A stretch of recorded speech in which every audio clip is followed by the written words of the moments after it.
તો હાલમાં મિત્રો વડનગરમાં તાનારીરી મુકામે સંગીત કાર્યક્રમ ચાલી રહ્યો છે, ત્યારે તેમાં હાજરી આપવા માટે સીએમ ભૂપેન્દ્ર પટેલ તેમના કાફલા સાથે વડનગરમાં એન્ટર થયા તેનો આ વિડીયો જુઓ.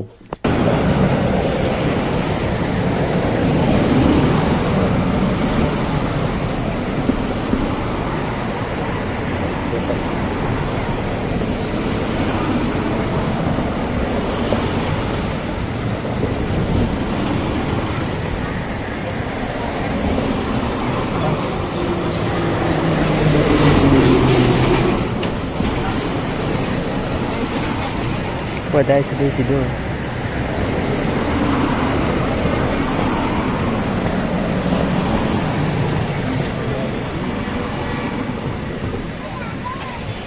પ્રાચીન સમયમાં દ્વારિકા, મોઢેરા અને વડનગર એમ 3 નગરીઓ મહત્વનું સ્થાન ધરાવતી.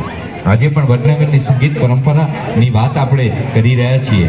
વડનગરની સ્થાપના થયા પછી આ નગરી સંગીત, કલા, ગાયન, વાદન અને નૃત્યના પ્રચાર માટે સુખ્યાત બની છે.